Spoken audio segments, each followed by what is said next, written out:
Well, I'll start out by just addressing the obvious. It's been a tough 24 hours for me personally and my family with the passing of my mother, and that's never easy no matter how old you get. So it's been quite challenging. But I do want to say there was, on an encouraging note, it was really good to hear from so many great Auburn people that were very supportive and people outside the Auburn family as well. And it was very encouraging to hear the different thoughts and prayers that went out for me personally and my personal family. But we're going to, and I appreciate everybody respecting the privacy of that. It's again, it's tough. We're going to have a private ceremony, private family ceremony at some point moving down the road, not necessarily this week, but I want to get that off the plate because I'd like to make this more about Auburn football and playing Texas A&M and kind of moving forward into that. But again, I do want to say thank you to a lot of people out there that were very good to myself and my family. But we got a great week of football coming up this weekend, and it's Military Appreciation Week. I'll start out by saying that, which I have a very high regard for past and present military people that have put their life on the line a lot previously, and several thousands that are obviously still doing that. And I got a high level of appreciation for that. So I want to really encourage everybody to come out. I think we even have the Wounded Warriors at the coin toss, I believe, if I'm correct on that. So I think that's going to be a great day. So we got a great football team that we got to play. And it's going to be a great challenge for us.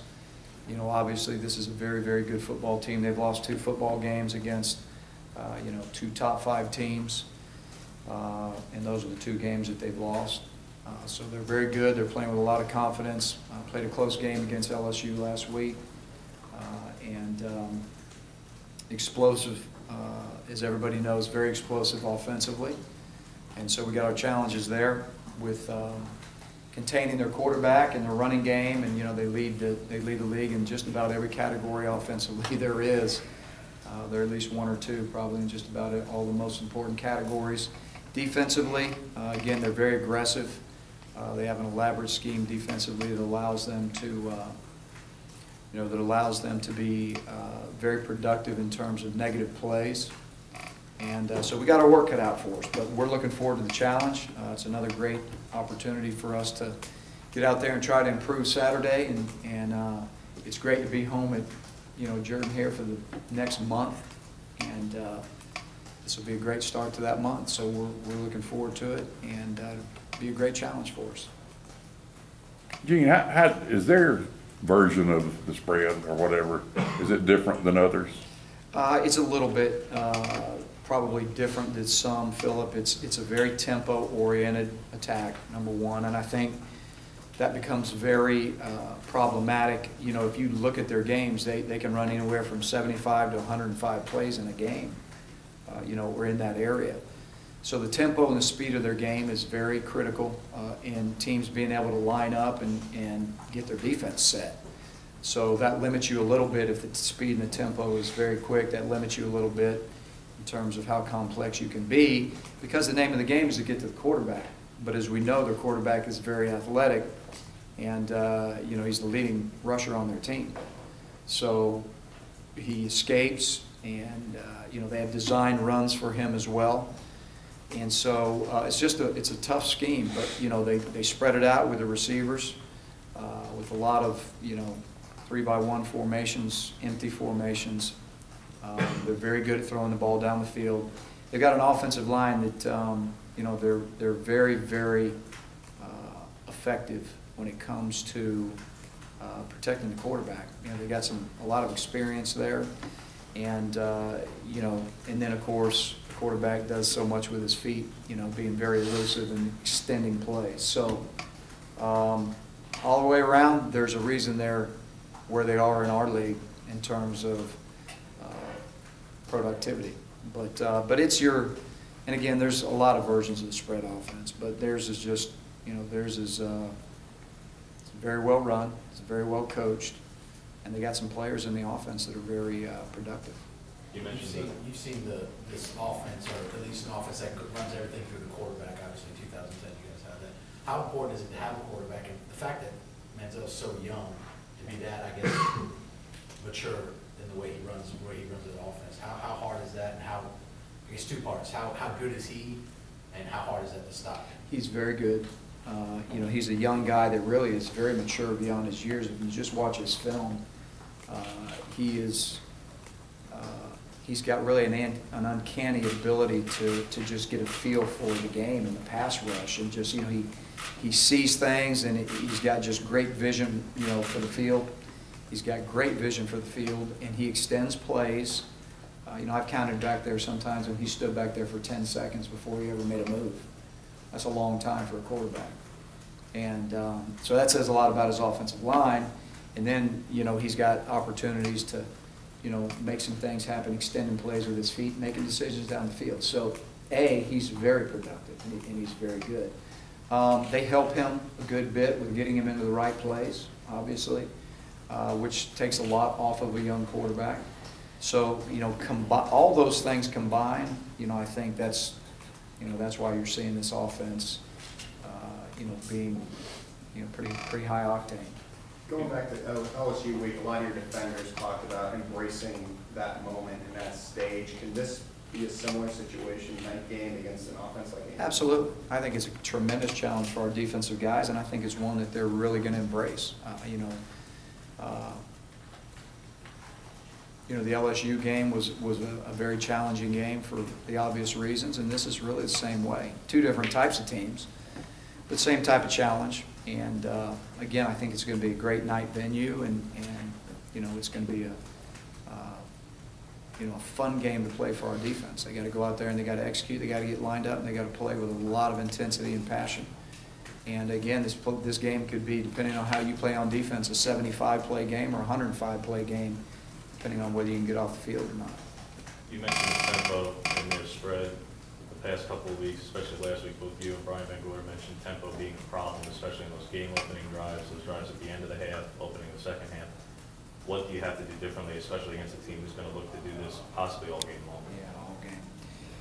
It's definitely a challenge in practice to be able to get this done, but we feel like we've got a really good plan for it. A little bit different than some of the other plans, simply because you could get it all game. And so, the way we're going to, approach it is being able to two-huddle, do some two-huddle practices continuously through practice. The goal is, and again, when we've played these high-tempo offenses that can potentially get a play off, anywhere from 13 to 17 seconds after the ball's tackled, you've got to try to, emulate that the best you can in practice. So we've definitely got a plan to do that. Does that add to the difficulty for a guy like Casanova, who obviously made his first start last week, and you said that you expect him to be there again this week? Does this present an even bigger challenge and responsibility for him when there are that many more plays? Yeah, I think that it really, without singling out any one particular player, I think it presents a challenge for everybody, particularly in the secondary.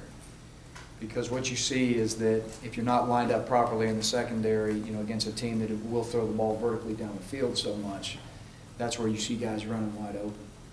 And that is obviously potential for big plays, but, I think that it's a challenge for everybody, not just young guys that haven't played a lot, but are playing more. It's certainly going to be challenging for them, but it's really, it's going to be on everybody. Well, the offense is different, but you go back and do some of the same things you did in preparing for Oregon. While it's a lot smaller time frame, but you're talking about the two huddle things. That's some of the things you did to prepare for their speed. We did. That's some of the stuff that that we were able to accomplish, in preparing for the national championship game 2 years ago. But again, you just got to get creative on how you're going to do it. But the efficiency of it in practice, is very critical. At the end of the day, again, when you're working these situations, and you can try to run plays off anywhere between, again, it can vary anywhere from probably 12 to 17 seconds, you know, consecutively, and do that. You can't do that all practice. You can't do it all practice, but you can do it enough in segments of practice to really, really get the feel for it. So again, you know, we talked this morning, and Brian and I feel like we got a good plan with that. How hard is it to get 2 scout teams that are able to do things fast enough? Well, it to do won't that? necessarily be 2 scout teams, you know, it'll be, you know, we'll have to use some of the, you know, it'll be a mixture of guys, you know, but it'll be a mixture of some of our 2s and some of our scouts. And again, you have to be able to do that because, you know, when one group runs a play, the other one's got to be ready coming up as the defense is coming back to be ready to get the next play. And then they come around and you just kind of, you know, make it a cycle. So that's really how you got to do it. But defensive end play in this game, obviously people think getting pressure, but the contained part of things against a guy like this has to be very important too. It is, you know, because your first thought is, well, we got to pressure the guy and sack him, which is true. But there is a fine line in there right now of being able to, you know, contain the pocket and push the pocket collectively to be able to get sacks. And because if you, again, if you're running defensive ends up the field and you're getting no pressure inside with your inside guys, and you're just opening up huge seams in there. And like I said earlier, he's got great vision. He can see those seams and he can escape.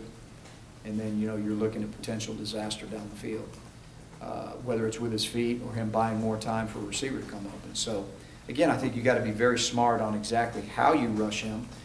You have to get pressure on him. There's no question about that. But he's got to feel, you know, he's got to feel the pocket, you know, push on him. And collapse on him, but you know, again, it's not just guys running up the field. You know, there's got to be a lot of method to the madness. Have you faced a quarterback that does so much for his team? Kind of what you guys did to people with Cam 2 years ago. You know, he's one of the guys that has certainly been one of the more productive ones we've played. There's no question about it. And again, he's productive in so many different ways. You know, there's design quarterback runs. There's quarterback escapes, you know, where again he carries the ball, you know, down the field, and you know, if you're going to play man coverage right now, there's challenges to that because now your receivers are running down the field with their back to the ball. So you know, again, there's several things that you got to look at. Different people have tried different things. You know, sometimes they're going to score 58 or 60, and then some people have held them to, you know, obviously less than that, but he's very productive, and he's very productive in several ways. So, you know, again, for a freshman, somebody asked earlier, for a freshman to be as productive as he is and do what he does is, in this league, pretty incredible. When an opponent wants to run an offense like this, how much more of an emphasis does he put on your offense to control the tempo through that running game, which you've made a point of emphasizing the past couple of weeks?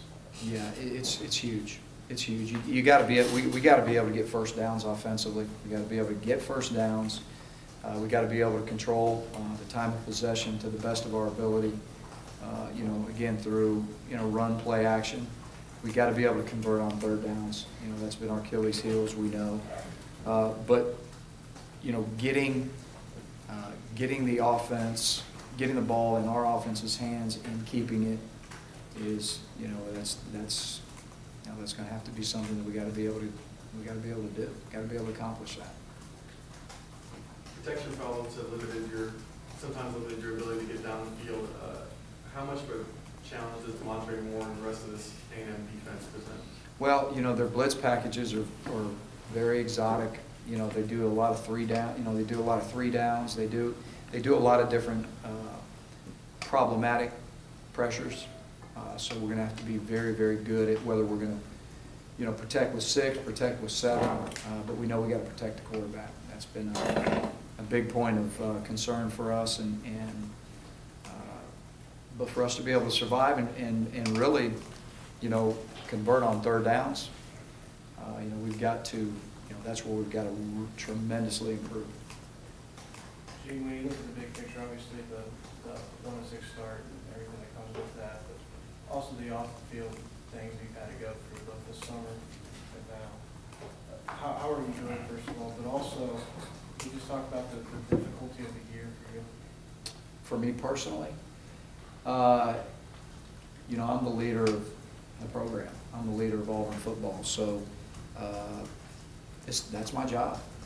You know, your jobs aren't easy sometimes, what you guys do. My job's not easy sometimes, what I do. But I love my job, and I love being a part of Auburn, and it's all my responsibility. Have there been difficult times? Of course there have. But there have been some great times? Absolutely too. So, you know, we don't look at the past and the woe is me, and you know, you got to take one day at a time. You got to keep moving forward. And so that's the name of the game for me. And I've got a lot of faith in these young guys, and I've got a lot of faith in Auburn, and I've got a lot of faith in our coaches, and we got to keep plugging along. And we can't look back at what things happened in the past that didn't just unfold exactly the way we wanted them to. You just got to keep working every day, and that's my responsibility to make sure that that's what happens, and that is exactly what's going to happen. Gene, Clint came up before you did, and he seemed to be pretty positive, seemed to be much more mature than he was a year ago. Is he better equipped to handle a situation like this than maybe he was a year ago? I don't think there's any question.